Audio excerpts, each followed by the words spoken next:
What's going on, everybody? Welcome back to the channel. Today I just want to talk about 5 standalone horror films that I think are pretty damn good. Without further ado, let's get in to these. No particular order in this case, it's just alphabetical order. I'm just going to go through them alphabetically. So let's get into the first one. Let's go. So first up we have a film called Altered. I really think this is a really underrated, a great little low budget film brought to you by the creators of Blair Witch Project. It's basically about these guys. They were abducted by aliens as kids, and now they're out for revenge, and they kidnap their own alien. And as you can imagine, shit hits the fan, and you know, hell breaks loose.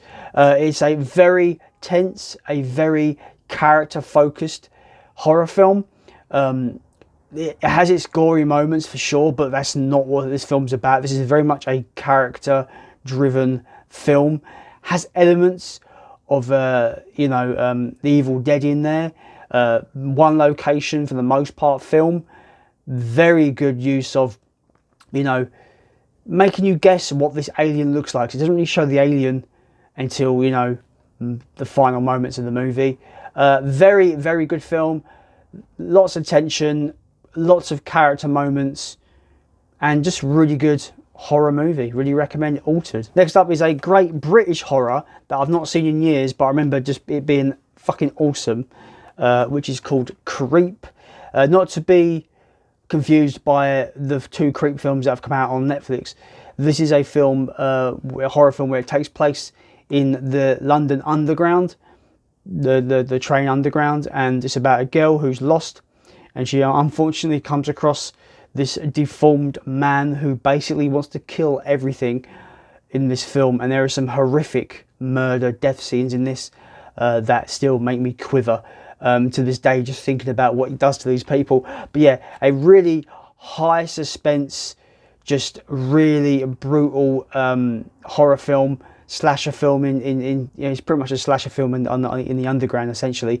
It'll probably make you feel like you never want to be in London Underground at night ever. Basically the girl gets locked in there. She falls asleep and she's there, and they lock it up. Not that I think they ever do that in London Underground, but for a horror film, it's a cool concept to be like, oh yeah, you're locked in London Underground and you've got to get out, and they're just crazy, deformed, crazy man wanting to basically cut your head off. It's pretty awesome. I really like this film a lot. I think it's a great standalone horror film. There hasn't been sequels of this. It's just on its own. It's a really good one. I like this little lenticular DVD case that I've got. I think it's pretty cool. But yeah, I highly recommend Creep. It's a really good standalone horror film that I think you might enjoy. Next up, I find that this film's gone from being cult to being actually a very popular horror film, and that film would be Dog Soldiers. One of my favourite werewolf movies, especially where it's a British werewolf film as well. It's very, very good. Yeah, standalone, has no sequels, has no remake, nothing like that. It's just a really goddamn good, great werewolf film with a great twist as well in it. If you've seen it, you know what I'm talking about. If you haven't, I'm sorry I've spoiled the twist, but there is a twist. I do apologise. But yeah, really great movie. A lot of people I know that watch my videos have probably seen this already. It's just so good. And the director went on to direct The Descent, which is also another great film, but yeah, it has a sequel, so it can't be in this video. But yeah, Dog Soldiers is wonderful. Great cast of characters, great actors in this as well. And like I said, the twist is pretty awesome. And yeah, the resulting third act is just a wonderful smorgasbord of just you know, these military gruff dudes versus these werewolves, and it's just a really, really good time. Highly recommend Dog Soldiers. Next up, we have probably one of the best kind of sci-fi horrors, up there with Alien and The Thing for me, and that is Event Horizon. Yeah, it's literally Hellraiser in space, right? It's a fantastic you know, sci-fi horror that delves into like hell and, you know, Satanism and all these things, and it's just a blast to watch. It's fucking messed up in places as well. There's a lot of things that are implied that you can imagine are pretty fucked up. You know, I spoke to Keith from Euphoria Pictures about this film, and there's a lot of logic in this film that go, okay, finally somebody actually makes sense for once. You know, it's a very, very good film. The atmosphere on the Event Horizon when they get there is just horrifically just horrible. And I just think it's great. One of my favourite Sam Neill performances in this as well. He is deranged in this movie, and he really is, puts chills down your spine. His performance is so, you know, so haunting and scary. Event Horizon, some would say probably the last great science fiction horror film ever made. Maybe, but it's definitely one of the best in my opinion. Finally, we have a zombie film which I would attribute to creating the fast zombie, and that would be a film called Nightmare City. This film is 100 miles an hour. These zombies in this are absolutely ferocious. They don't just eat you, they literally just like stab you up. They can use tools and knives and weapons, and they will just fucking end your day, basically. Yeah, the carnage in this is unbelievable, just non-stop in your face. And I think it's a really entertaining movie, really a fun time. I think I spoke about this before, where the ending is not exactly favourable in my opinion. I think it kind of almost takes you out of the film, but I let other people judge, because I know there's people that are actually fans of the ending to this film. I'm not one of them. Maybe my opinion might change on a rewatch, but I still think this is one of the best, unbelievably chaotic zombie films I've ever seen.